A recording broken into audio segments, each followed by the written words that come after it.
또 이렇게 덥고 또 아까 올 때 보니까 비도 좀 오더라고요. 이렇게 참 좀 쉽지 않은 날 은혜 사무에서 나오신 여러분들 축복하고 환영합니다.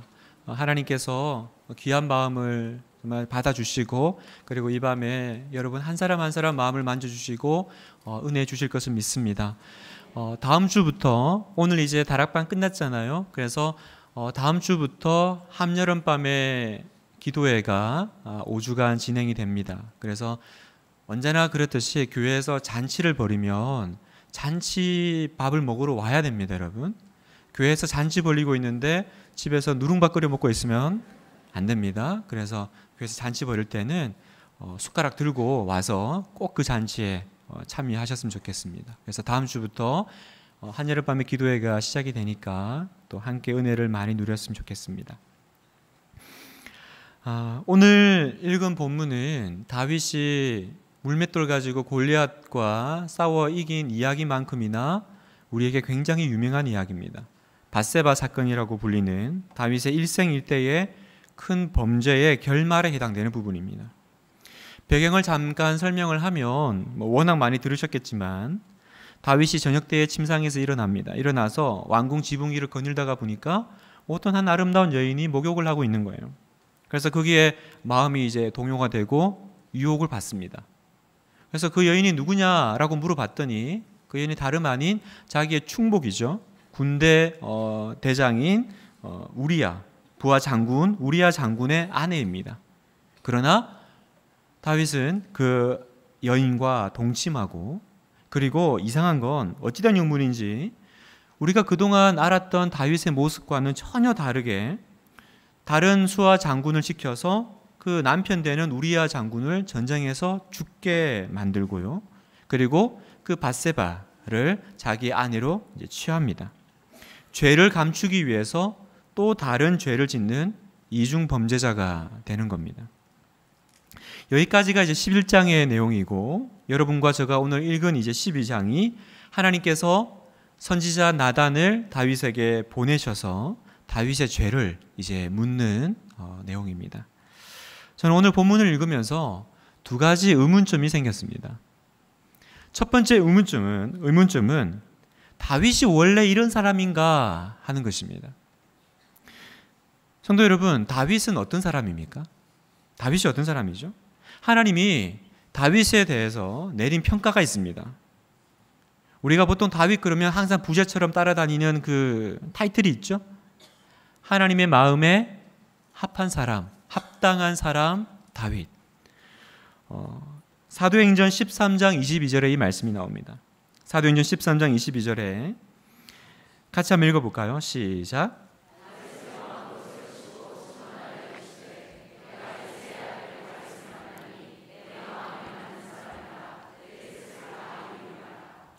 여러분, 하나님께서 웬만한 사람이 이렇게 얘기하시겠어요?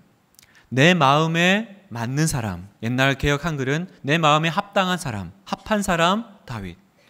그러니까 하나님 보시기에 다윗이라는 이 사람은 단지 그 겉으로만 이렇게 좀 있어 보이는 사람이 아니라 그 중심과 그 영혼이 참 너무 발랐던. 그래서 하나님이 야, 얘는 내가 이 다윗을 통해서는 내 뜻을 다 이뤄도 되겠다, 그렇게까지 말씀한 그런 아주 훌륭한 사람입니다. 여러분, 세상에 어떤 사람이 뭐 얼마나 훌륭하다고 해도 이런 하나님께 평가를 듣는 사람이 있겠어요? 그랬던 그가 지금 어떤 행동을 취하고 있습니까? 아무렇지도 않게 죄를 범하고 있죠. 그것도 첫 번째 죄를 감추기 위해서, 첫 번째 죄가 뭐죠? 자기 부하의 아내잖아요. 불륜입니다. 그 불륜을 감추기 위해서 두 번째 살인을 저지릅니다. 근데 그 살인도 그냥 이렇게 뭐 어떻게 하다 보니 우연히 저지른 게 아니라 굉장히 용의주도하게 계획을 세우죠. 이렇게 해서 이렇게 하면 얘가 전쟁터에서 죽을 거야. 근데 혼자 죽으면 이상해 보이니까 그 옆에 다른 부하들도 함께 죽도록 상황을 꾸립니다. 그러니까 우리야 죽이기 위해서 다윗은 그냥 우리야만 죽인 것이 아니라 또 다른 여러 부하들이 함께 그 전쟁에 죽게 만든 거죠. 굉장히 그 죄의 과감성을 드러내는, 죄를 짓기 위해서 하나님의 합한 사람, 하나님의 마음에 합한 사람 다윗이 얼마나 이 죄의 치밀해지는지를 여러분 보셔야 돼요. 그리고 더 놀라운 게 있어요, 여러분. 더 놀라운 건 뭐냐면 오늘 본문을 주의 깊게 읽어보면 다윗은 이 큰 범죄를 저지른 이후에도 오랫동안 아무렇지도 않게 살아간다는 겁니다. 11장 5절을 보면 밧세바는 다윗과의 관계 동침 이후에 곧바로 임신한 것으로 보입니다.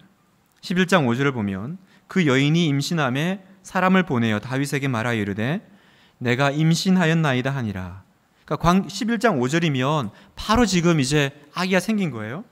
그리고 12장 1절에 하나님께서 나단을 보내시잖아요. 그런데 11장 27절에 보면 모든 상황이 종료가 되고 어떤 마무리가 나오냐면 그가 밧세바죠. 그의 아내가 되어 밧세바가 다윗의 아내가 되어 그에게 아들을 낳으니라. 나단 선지자가 다윗에게 와서 죄를 지적하는 12장에 이미 밧세바로부터 아이가 태어난 상태였다라는 겁니다. 이게 무슨 말일까? 그러면 11장하고 12장 사이에는 시간상의 그 간격이 얼마예요? 얼마죠, 여러분? 아기가 얼마 만에 태어나죠? 석 달 만에 나지는 않잖아요, 여러분. 적어도 한 1년, 짧게는 10개월의 어떤 시간이 있었을 거예요. 그런데 그 거의 1년에 해당되는 기간 동안 다윗은 하나님께 회개한 것 같지가 않습니다. 그래서 하나님이 나단 선지자를 보낼 때까지 다윗이 하나님과 관계 속에서 그 부분을 전혀 처리하지 않고 있었다라는 거예요. 얼마 동안? 1년 동안. 거짓말한 게 아닙니다, 여러분. 어디 군것질 하려고 뭘 훔친 게 아니에요. 불륜을 저지르고 사람을 살해했습니다. 그것도 의도적으로. 그런데 1년 동안 하나님 앞에서 그 문제를 해결하지 않았다라는 거예요. 회개하지 않았다라는 거예요. 회개하지 않을 뿐만 아니라 1년 동안 자신이 지은 죄로 괴로워하며 살았던 것 같지도 않습니다. 그걸 어떻게 알 수 있죠? 만약 그랬다면 나단이 와서 처음에 얘기를 하잖아요. 그죠? 여러분 읽으셨다시피 어떤 부자가 자기 댁에 양소가 많은데 그 작은 가난한 집에 있는 그 양을 빼앗아 가지고 자기 집에 온 손님을 이렇게 대접했다. 이제 그 얘기를 할 때 만약에 다윗이 마음속에 이 부분이 계속 있었다면 자기가 밧세바와 어떤 관계를 가졌고 그걸 또 덮기 위해서 우리아를 어떻게 처치했는지를 그 마음속에 계속 있었다면 나단이 그 이야기와 비유를 했을 때 바로 깨달았을 거예요. 아, 이건 내 얘기구나. 이게 지금 주인공이 나구나. 그런데 다윗이 어떻게 해요? 나단이 바로 그 사람이 당신이요 할 때까지 깨닫지 못합니다. 오히려 나단이 이야기를 듣고 불같이 화를 내죠.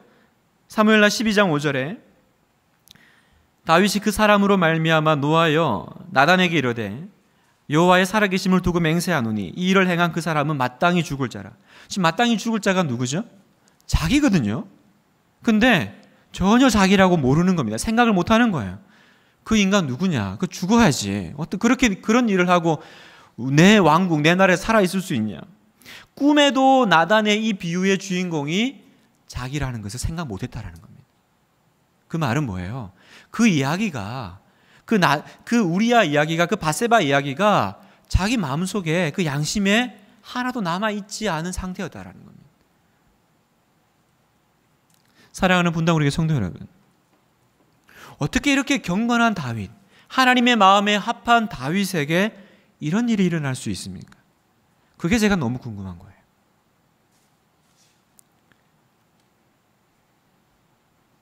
여러분, 군사학에서 이렇게 얘기한답니다. 전쟁을 하는데 갑자기 전투의 긴장도가 높아지거나 아니면 전쟁하는데 갑자기 적이 훨씬 많은 화력을 가지고 공격해 올 때는 이건 군사학적으로 지금 저 앞에 뭔가 적의 중요 시설이 있거나 아니면 지금 전투의 굉장히 중요한 순간을 지나고 있기 때문이다, 이렇게 얘기합니다. 이해되시죠? 그러니까 전쟁을 하고 있는데 갑자기 저 적군이 굉장한 화력을 퍼붓고 갑자기 이런 어떤 작전을 시행하면서 뭔가 이렇게 큰 공격이 들어올 때는 그건 뭐예요? 저기에 지금 뭔가 중요한 게 있으니까 저걸 지키려고 공격이 심해졌겠구나. 그래서 우리 6.25 때 백마고지 전투 이런 것들이 다 그런 거잖아요. 그 고지를 점령하는 것이 전쟁의 승패를 좌우하는 큰 요소가 되기 때문에 그걸 위해서 공격이 굉장히 심했고 많은 분들이 그걸 지켜내고 또 탈환하기 위해서 목숨을 던지셨죠. 여러분, 이 사건이 일어났을 때 성경은 그 당시 다윗이 예루살렘을 수도로 삼고 이제 사울은 죽었어요. 사울이 죽고 나서 온 이스라엘의 왕이 된 다음에 예루살렘을 수도로 삼고 정치, 외교, 종교 모든 분야를 안정적으로 세워나가고 있었습니다. 그 전에 자기를 괴롭히던 사울은 이미 사무엘상 마지막 장에서 죽었어요. 여기서 여러분 혹시 사울이 누군지 모르는 분 안 계시죠? 바울 이렇게 하면 안 됩니다, 여러분. 바울 옛날 이름 이러면 이제 우리 어려워집니다. 이스라엘의 초대 왕으로 세워졌던 사울이잖아요. 그 사울이 죽고 나서 이제 자기를 괴롭힐 사람이 없어요. 자기를 공격할 사람이 없어요. 그래서 점점 이제 나라를 안정적으로 만들어가고 이제 또 그 사울 왕 때문에 이스라엘이 얼마나 고통당했습니까? 얼마나 힘들었어요? 그것들을 이제 다윗이 안정시켜 나가죠. 하나님이 원하시는 그 통치가 무엇인지를 보여주고 만들어 나갑니다. 너무너무 중요한 시점이었어요. 그런데 이런 중요한 시점에 갑자기 다윗에게 큰 시험이 왔다라는 거예요. 큰 유혹이 왔다라는 거예요. 이게 무슨 말이겠습니까? 이건 단순한 어떤 육적인 시험이 아니라 그 뒤에 뭔가 영적으로 엄청난 것이 있다라는 거예요. 이 중요한 시점에 그래서 우리가 사무엘 하를 읽어보면 점점 이렇게 뭐라 그럴까요? 그래프가 다윗의 인생 그래프가 점점 고조해 올라갑니다. 절정을 향해 가요. 전성기를 향해 가요. 하나님께서 다윗을 정말 통해서 자신의 모든 뜻을 이루어 나가십니다. 근데 그때 이 사건이 일어나는 거예요. 굉장히 중요한 순간이죠. 여러분, 성경은 이런 부분을 자주 얘기합니다. 예를 들어서 창세기 2장을 보면 아담과 하와가 나오죠. 아담과 하와가 하나님과의 그 관계 속에서 생육하고 번성하고 땅을 다스리며 얼마나 아름답게 있었습니까? 그게 2장의 내용이면 3장을 딱 들어갈 때 3장을 어떻게 시작하냐면 그런데로 시작합니다. 그런데 볼까요? 창세기 3장 1절. 그런데 뱀은 여호와 하나님이 지으신 들짐승 중에 가장 간교하니라. 뱀이 여자에게 물어 이르되 하나님이 참으로 너희에게 동사한 모든 나무의 열매를 먹지 말라 하시더냐. 창세기 2장은 성경에서 가장 아름다운 장 중에 하나예요. 하나님이 그 완벽하게 만들어 놓은 에덴에서 완벽한 사람이 생육하고 번성하고 땅에 충만하러 갇혔던 그 하나님의 모든 축복을 누리며 살았던 그 아름다운 장면이 3장이 넘어가는데 그런데라고 시작한다는 거예요. 이건 뭐예요? 그 아름다운 장면을 꼴보기 싫어하는 누군가가 있다라는 거죠. 그걸 그냥 놔두면 안 되겠다. 이거 어떻게든 좀 처리해야겠다라고 하는 대적이 있다라는 거죠. 그게 누굽니까? 원수마귀잖아요. 그리고 그 사탄의 공격은 실제로 아담과 하와에게 정말 돌이킬 수 없는 치명적인 결과를 초래합니다. 여러분, 바로 이것입니다. 어떻게 경건한 다윗에게 이런 일이 일어났을까? 바로 이것입니다, 여러분. 다윗은 지금 자신이 영적으로 너무너무 중요한 시기를 통과하고 있다는 것을 인식하지 못했어요. 오히려 매사에 승승장구하니까, 일이 좀 풀리니까, 전쟁마다 성공하니까, 그리고 옛날처럼 자기를 죽이려는 사람이 이제 없어졌으니까 자기를 괴롭히는 문제가 사라진 거죠. 거처도 없이 옛날처럼 이제 광야를 떠돌아다닐 필요도 없습니다. 왕궁에 살면 됩니다. 그러자 다윗에게 이상한 변화가 하나 생겼어요. 성경은 다윗에게 생긴 이 작은 이상한 변화를 이렇게 표현합니다. 사무엘하 11장 1절 같이 읽겠습니다. 시작.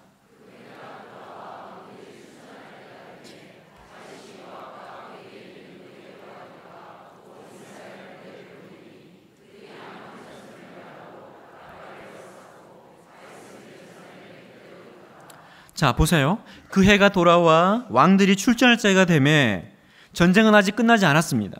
그래서 왕으로서 다윗은 당연히 출전해야 되고 그 당시 왕이면 자기가 앞장서서 전쟁을 치러 나가야 됩니다. 그런데 다윗이 어떻게 했다고요? 부하들은 내보내고 자기는 예루살렘에 머물러 있었습니다. 성경은 전쟁터에서 목숨을 걸고 싸우는 부하들과 예루살렘의 그 궁전에 앉아있는 다윗을 대조적으로 보여주고 있죠. 그럼 다윗은 궁전에 남아가지고 뭐 했을까요? 아까 읽은 게 1절이면 2절을 보면 2절에 이렇게 말합니다. 저녁 때에 다윗이 그의 침상에서 일어나 왕궁 옥상에서 거닐다가 그곳에서 보니 한 여인이 목욕을 하는데 심히 아름다워 보이는지라. 다윗이 언제 일어났어요? 저녁 때에. 여러분, 원래 언제 일어나는 거예요? 아침에 일어나야 되거든요. 지금 다윗이 막 국무를 너무 이렇게 어렵게 하다가 잠깐 이렇게 졸았다가 일어났으면 굳이 성경 저자가 저녁 때에 침상에서 일어나 이런 말 안 썼을 거예요. 부하들은 저 전쟁터에 내보내 놓고 다윗은 예루살렘 궁전에 있으면서 아침이 아니라 저녁에 침대에서 일어났. 밤새 뭐 했던 걸까요? 원래 다윗은 아침의 사람이거든요. 시편 5편 3절에 보면 여호와여 아침에 주께서 나의 소리를 들으시리니 아침에 내가 주께 기도하고 바라리이다. 시편 143편 8절 아침에 나로 하여금 주의 인자한 말씀을 듣게 하소서 내가 주를 의뢰함이니이다. 아침의 사람이었어요. 아침에 주임을 만났고 아침에 음성을 듣던 사람입니다. 그러나 더 이상 아침에 일찍 일어나 하나님의 음성을 듣던 다윗이 없습니다. 그리고 그때 그의 눈에 들어온 것을 성경은 뭐라고 표현하냐면 보니 심히 아름다워 보이더라 이렇게 표현합니다. 보니 심히 아름다워 보이니라. 이거 여러분 어디서 많이 들어본 표현 아니에요? 창세기 3장 6절 여자가 그 나무를 본즉 먹은집도 하고 보암직도 하고 지혜롭게 할 만큼 탐스럽기도 한 나무인지라. 보니 심히 아름다워 보이더라. 다윗의 얘기예요. 하와가 본즉 탐스럽기도 한 나무인지라. 어떤 장면이에요? 영적으로 굉장히 중요한 장면이라는 거예요. 이것 잘못 넘어가면 이것 제대로 해결하지 않으면 치명적인 일을 당할 거라는 거죠. 반대로 다윗과 그리고 아담과 하와가 이 부분을 믿음으로 잘 통과했다면 어떤 일이 벌어졌을까요? 창세기 3장에서 아담과 하와가 이 부분을 잘 통과했다면 우리는 지금 어떤 삶을 살고 있었을까요? 다윗이 이 시간을 잘 통과했다면 그러나 다윗은 그 부분을 인식하지 못했습니다. 여러분 오늘 다윗의 죄가 우리에게 가르쳐 주는 것은 두 가지입니다. 첫 번째, 내 인생의 위기 혹은 시험이 찾아왔을 때는 지금 내가 영적으로 중요한 고지를 앞두고 있구나 이 뜻입니다. 다시 말씀드려요. 내 인생의 위기나 시험이나 유혹이 찾아왔을 때는 지금 이것 뒤에 뭔가 엄청나게 중요한 것이 있구나. 여러분 특별히 큰 시험을 당하고 있습니까? 이상하게 생각하지 마십시오. 일이 잘 되다가 왜 갑자기 이런 일이 생겼을까요? 적은 중요 고지를 앞두고 더욱 치열하게 공격하는 법입니다. 원래 그런 거예요. 삶 속에서 위기의 순간이 찾아왔을 때 저는 항상 저 자신에게 이렇게 얘기합니다. 이 순간은 정말 중요한 순간이야. 김 목사, 너 정신 바짝 차려야 되겠다. 그렇지 않으면 에덴에서처럼 다윗처럼 영적으로 심각한 상황을 맞게 될 거야. 깨어있자. 그러면 통과되는 거예요. 이 영적인 눈이 열리지 않으면 왜 이런 일이 생겼지 갑자기? 다윗은 너무 승승장구하던 때였거든요. 잘 되던 때였거든요. 그런데 왜 이런 일이 생겼나? 왜 이런 일이 생겼을까요? 그게 영적으로 너무 중요한 순간이기 때문에 악한 마귀가 사탄이 이 부분을 그냥 남겨둘 수가 없는 것입니다. 어쩌든지 여러분을 무너뜨리고 다리 걸고 짓밟아서 이 시간을 누리지 못하도록 만드는 거. 그래서 우리에게 뭐가 필요해요? 이 자각이 필요한 거예요. 내가 지금 영적으로 중요한 시간을 통과하고 있구나. 여러분 어떤 지금 미혹의 자리에 있습니까? 여러분 어떤 죄의 자리에 있습니까? 여러분 어떤 인생의 큰 위기 가운데 있습니까? 뭘 생각하셔야 돼요? 내가 지금 영적으로 중요한 시간을 통과하고 있어. 두 번째, 스스로에 만족해하며 하나님 말씀 듣는 자리를 놓치면 언제라도 넘어지는 것이 인간의 본연의 모습이라는 겁니다. 다윗을 보면서 계속 오버랩 되면서 우리 안에 생각나는 사람이 있죠. 누굽니까? 나죠. 그죠?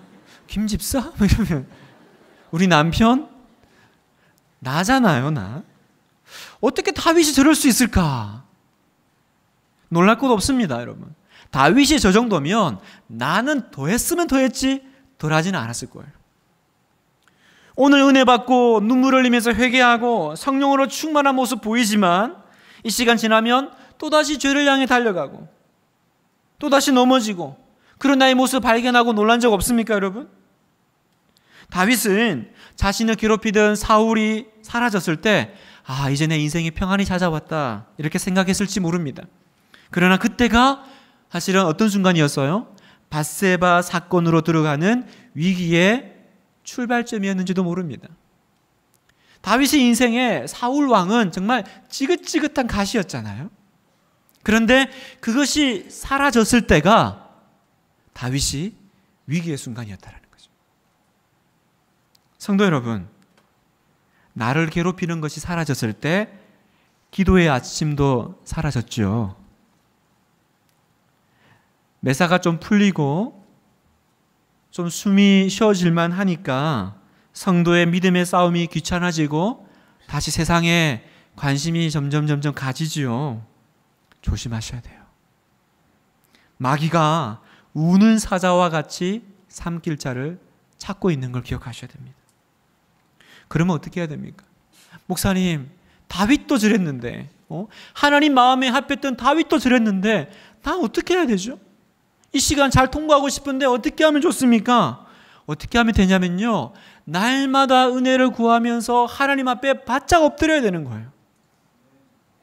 날마다 하늘의 만나를 구하면서 어제 이만큼 먹었으니까 오늘은 괜찮겠지 하고 안 나가면 안 됩니다. 오늘도 오늘의 만나를 구하러 바짝 엎드려서 주여 은혜를 주시옵소서. 하나님 붙잡지 아니하시면 저 넘어집니다. 쓰러집니다. 나를 긍휼히 계셔서 죄 가운데 내버려 두지 마옵소서.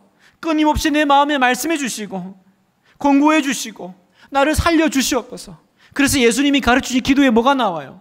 우리를 시험에 들게 하지 마옵시고 다만 악에서 구하옵소서. 오늘 여러분이 어쩌면 시험에 들고 악에 넘어진 이유는 뭐예요? 이 기도 안 들어서 그런 거죠. 나를 시험에 들게 하지 마옵시고 오늘도 나를 악에서 구해 주시옵소서. 이 기도 하지 않은 거예요. 이 마음으로 주님 앞에 엎드리지 않은 겁니다. 어느 성도님이 저한테 심각하게 물으셨어요. 목사님, 나보다 더 믿음이 좋은 사람들이 넘어지는 거 보니까 너무너무 무서워요. 목사님들도 넘어지고 장로님들도 넘어지고 저 믿음 좋다고 하는 저 집사님도 넘어지는데 나라고 뵐 수 있나? 목사님, 저 어떻게 살죠? 저 자신에게 자신이 없어요. 어떻게 하면 될까요? 그렇게 저한테 물으시더라고요. 어떻게 하면 될까요, 여러분? 여러분, 동물의 왕인 사자도 잡아먹지 못하는 동물이 하나 있습니다. 그게 뭐냐면 고슴도치죠. 고슴도치를 어떻게 잡아먹겠어요? 걔가 이렇게 바짝 가시 세워가지고 있으면 제 아무리 힘이 세고 강력한 동물인 사자라고 해도 얘는 못 잡아먹는 거예요.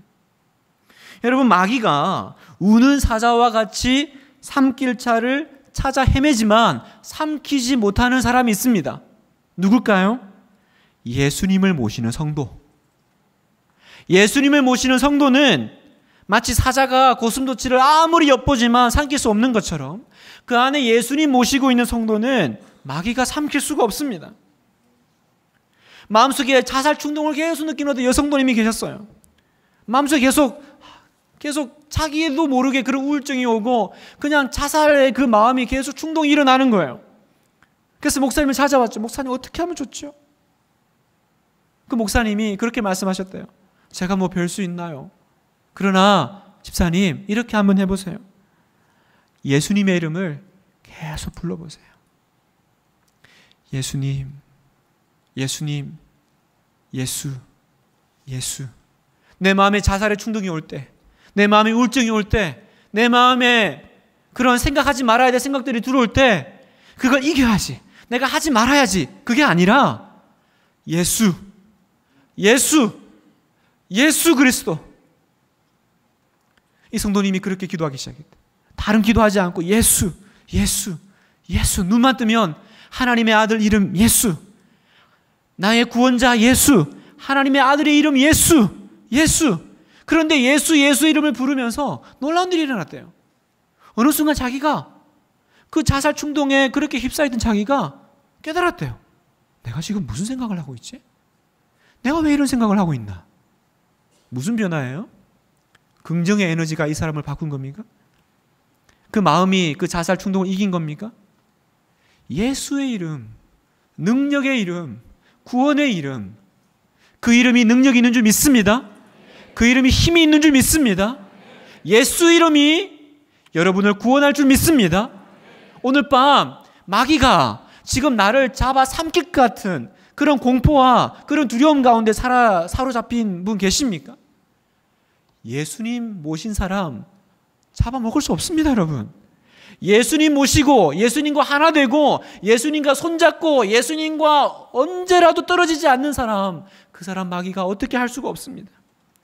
하나님의 은혜가 있다면 여러분 두렵지 않을 수 있습니다. 그 성도님처럼 그 목사님도 넘어지고 그 장로님도 넘어지는데 나라고 별 수 있나? 그렇죠? 우리는 별 수 없어요. 누가 나 자신을 믿겠어요? 다윗도 그랬는데. 하지만 예수 붙잡은 자, 예수 이름 믿는 자, 그 사람은 아무리 작은 자라도, 아무리 신앙 연륜이 짧은 자라도 그 사람은 넘어지지 않을 줄 믿습니다. 그래서 오늘 밤에 구하십시오. 하나님, 내가 주께 구하오니 내 안에 예수 그리스도, 내 안에 성령님의 음성이 울려 퍼지게 하시고 예수님 나를 사로잡아 주시옵소서, 예수님 나를 다스려 주시옵소서, 그 기도 드리시기를 축복합니다. 두 번째 제 마음에 든 그 궁금증은 뭐냐면 왜 하나님은 다윗에게 비유로 얘기하셨을까 하는 겁니다. 아니 그렇잖아요. 그렇게 나쁜 짓을 했으면 그냥 와가지고 네가 이런 짓을 저질러? 그리고 그냥 심판하시면 되잖아요. 아니면 물어볼 것도 뭐가 있습니까? 그냥 바로 나단 보낼 필요 없이 그냥 하늘에서 심판 내리시면 끝. 그런데 하나님은 나단 보내가지고 나단이 갑자기 이야기를 시작해요. 왕이시여, 어디 한 사람이 있었습니다. 부자가 있었고 가난한 사람이 있었고. 이 얘기를 왜 하는 거예요 갑자기? 그게 제가 이해가 안 되더라고요. 여러분, 우리는 언제 비유나 이야기를 사용합니까? 다른 사람을 보다 잘 설득하고 이해시키려고 할 때. 나단 선지자의 비유에는 설득하고 이야기하고 달래시는 그 하나님의 배려와 감정이 들어가 있는 것입니다. 다시 말하면 하나님이 우리를 지금 다윗을 어떻게 해요? 인격적으로, 인격 대 인격으로 대하고 계신다는 거예요. 나는 창조자고 너는 창조물이니까 너는 내 마음대로 할 수 있어. 그래도 우리가 무슨 말 할 수 있습니까? 아무 말 할 수 없어요. 그런데 하나님이 대화를 풀어가세요. 놀랍지 않습니까, 여러분? 왜 하나님이 다윗이 죄를 지었을 때 막지 않았을까? 이것도 우리는 같은 맥락에서 이해가 됩니다. 그럴 수 있잖아요. 아니 그게 나쁜 거면 하나님은 왜 다윗이 그 왕궁에 그 지붕에 올라갈 때 막지 않았을까? 올라가다 계단에서 굴러떨어지게 하시지. 왜 밧세바를 볼 때 잠깐 눈이 멀게 하시든지 아니면 있어도 안 보이게 하시든지, 그래서 죄의 유혹이 안 일어나게 하시지 왜 그걸 허락하셨을까? 우리아를 죽일 계획을 할 때도 그런 생각이 아예 생기지 않도록 처음부터 막으시면 되지, 하나님이니까. 왜 하나님은 그렇게 안 하셨지? 여러분, 우리 이런 기도 자주 하잖아요. 하나님, 오늘은 죄 짓지 않도록 혹시라도 그런 생각이 들면 아예 하나님이 막아주세요. 그러면 더 유혹이 많죠. 죽겠어요 아주. 하나님 살아계시면 제발 내 마음을 돌같이 만드셔서 저 유혹에 흔들리지 않게 도와주세요. 그렇게 기도하지만 하나님이 도와주실 때도 있지만 대부분 안 도와주세요. 대부분 내버려 두세요. 그리고 우리 안에 이 짜증이 올라오죠. 그리고 어떻게 기도합니까? 하나님 도대체 뭐 하시는 거예요? 하나님 도대체 일 안 하고 뭐 하시는 거예요? 여러분, 하나님 왜 그냥 내버려 두실까요? 그건 하나님이 우리를 인격적으로 대하신다는 그 대원칙 때문이에요. 그리고 하나님은 여러분을 조종하기를 원치 않으신다라는 겁니다. 우리는 이렇게 생각하죠. 우리는 기도하고 믿음이 좋으면 하나님의 영이 팍 임해가지고 내 안에 내 생각과 내 의지는 다 사라지고 하나님 것만 가득 차가지고 그냥 하나님 뜻대로만 움직이는 상태, 이걸 우리는 원합니다. 근데 이렇게 하나님에 의해서 완전히 조종되는 상태를 하나님이 원치 않으세요. 하나님은 우리가 하나님 앞에서 그렇게 로봇같이 신앙생활하기를 원치 않으세요. 하나님은 우리가 자발적으로 죄를 미워하고 자발적으로 유혹을 극복하고 자원하는 마음으로 하나님을 찬양하고 신뢰하기를 원하십니다. 여러분이 그렇게 프로그램화 되어 있기 때문에 예배를 드리도록 프로그램 되어 있어서 예배하고 찬양하는 버튼이 있어가지고 그거 누를 때마다 찬양 나오는 그런 여러분을 조종하는 그런 관계가 아니라 부모 자녀같이, 여러분 부모 자녀의 관계를 보면 이해할 수 있잖아요. 부모는 자녀에게 마음대로 명령하고 요구할 수 있지만 안 그러잖아요. 왜요? 걔는 인격이니까. 걔는 인격이니까. 여러분 선악과 사건 보세요. 하나님이 선악과 만드셨습니다. 그러면 처음부터 선악과 만들어 놓고 그거 쳐다보지 못하게 막아야지. 그 만들어 놓고 그 죄 지을 줄 알면서 왜 보게 만드셨어요? 왜 따먹을 줄 알면서 그냥 내버려 두셨죠? 그건 따먹을 수 있는 그 위험에도 불구하고 아담과 하와를 믿어주시는 하나님의 배려인 거죠. 그건 우리를 향한 그 하나님의 그 주시는 그 영광인 거죠. 아담과 하와가 선악과를 따먹고 숨었습니다. 그때 성경을 보면 하나님이 뭐라고 그러세요? 아담아, 네가 어디 있느냐? 아담아, 네가 어디 있느냐 물으세요. 하나님이 아담이 어디 있는지 몰라서 물었겠습니까, 여러분? 못 찾겠다. 어쩜 이렇게 감쪽같이 숨었니? 아담아, 어디 있니? 나타나. 찾으려고 물었겠어요?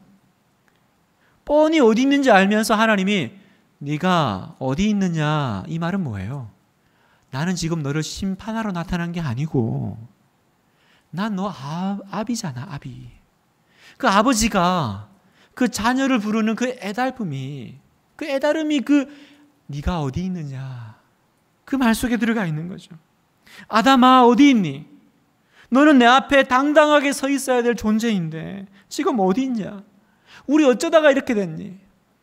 너 어쩌다가 내 앞에서 이렇게 숨어 있니? 그 모든 것들이 어디에 들어가 있어요? 네가 어디에 있느냐? 이 목적을 위해 하나님은 찾아오시고 설명하시고 설득하시고, 그래도 안 되니까 인간의 몸으로 직접 오시고 자기를 보여주시고, 그래서 결국 우리가 설득당해서 뭐라고 말해요? 주님, 나는 죄인입니다. 제가 잘못했습니다. 결국은 이 대답 받아내시는 것이 하나님이시더라고요. 오늘 다윗에게 비유로 말씀하시는 그 하나님의 그 음성 속에는 뭐가 있는 거예요? 아버지의 마음이 있는 거죠. 왜 비유로 말씀하셨어요? 내 아들 다윗, 네가 있어야 할 곳은 어디냐? 죄의 자리가 아니라 왕의 자리가 아니더냐? 그런데 지금 네가 어디에 있느냐? 그게 비유로 물어보시는 그 하나님의 마음인 거죠. 여러분, 말씀을 마무리합니다. 하나님의 마음은 무엇입니까? 오늘 본문을 통해서 하나님이 우리에게 전달하시던 그 마음이 무엇입니까? 하나님이 자기 자녀에게 원하시는 것은 심판이 아니라 회복이라는 것입니다. 마귀도 똑같이 우리의 죄를 드러냅니다. 지적합니다. 당신이 그 사람이라. 네가 죄인이지. 네가 천벌받을 죄인이지. 그러나 마귀와 하나님과의 차이점이 있다면 무엇일까요? 마귀는 우리를 죽이려고 지적하지만 하나님은 우리를 살려내시려고 지적하신다라는 거죠. 그래서 중요한 건, 여러분, 오늘 밤 우리에게 중요한 건 우리가 죄 안 짓는 게 아니라 그 하나님의 마음을 알아들이는 거예요. 여러분, 다윗의 위대함은 죄를 안 짓는 데 있었던 것이 아닙니다. 정말 천인공노한 일을 했잖아요, 여러분. 그런데 왜 우리가 다윗을 귀하게 봅니까? 다윗은 이 하나님 마음을 알았던 거죠. 하나님 마음을 눈치챘어요. 사무엘하 12장 13절, 다윗이 나단에게 이르되 내가 여호와께 죄를 범하였노라 하매 나단이 다윗에게 대답하되 여호와께서 당신의 죄를 사하셨으니 당신이 죽지 아니하려니와. 시편 51편은 이 상황을 이렇게 표현합니다. 51편 17절 하나님께서 구하시는 제사는 상한 심령이라 하나님이여 상하고 통회하는 마음을 주께서 멸시하지 아니하시리이다. 하나님은 오늘도 여러분에게 말씀하십니다. 네가 어디 있느냐. 성경 말씀을 통해, 기도를 통해, 다른 사람들과 대화를 통해 나를 설득하기 위한 하나님의 말씀은 계속됩니다. 지금 네가 서 있는 곳이 어디냐. 사랑하는 성도 여러분, 지난 1학기를 마무리하면서 지난 6개월 동안 지금 여러분은 어디에 서 계셨습니까? 하나님이 기뻐하시는 자리에 계셨습니까? 아니면 죄의 자리에, 유혹의 자리에, 아직도 중간지대에 서 계셨습니까? 오늘 이 밤에 하나님 마음을 좀 알아드렸으면 좋겠어요. 하나님 마음을 좀 만져주셨으면 좋겠어요. 맨날 하나님 보고 내 마음 좀 만져달라고, 나 좀 위로해달라고 하지 말고 이 밤에 네가 어디 있느냐라고 물으시는 그 음성 가운데 하나님의 마음을 좀 만져드리세요. 잘못했습니다. 미안합니다. 하나님이 원하시는 것은 후회가 아니라 회개입니다. 다윗은 회개해서 살았고 사울은 후회해서 죽었습니다. 베드로는 회개해서 살았고 가룟 유다는 후회해서 죽었습니다. 여러분, 어렵고 힘든 시간을 통과하고 계십니까? 잘 통과하셔야 됩니다. 중요한 시간을 통과하고 계신 거예요. 여러분, 이 시간 잘 통과하고 나면 하나님께서 반드시 여러분에게 놀라운 회복을 허락해 주실 줄 믿습니다. 오늘 이 밤에 주님이 뭐라고 하십니까? 내가 너를 살릴 거야. 네가 어디 있느냐? 그것만 대답해. 나무 뒤에 숨지 마. 나무 뒤에 숨지 마. 네가 서 있어야 될 곳은 여기 내 앞에. 다시 우리 회복하자. 그 음성 듣는 복된 밤 되기를 축복합니다.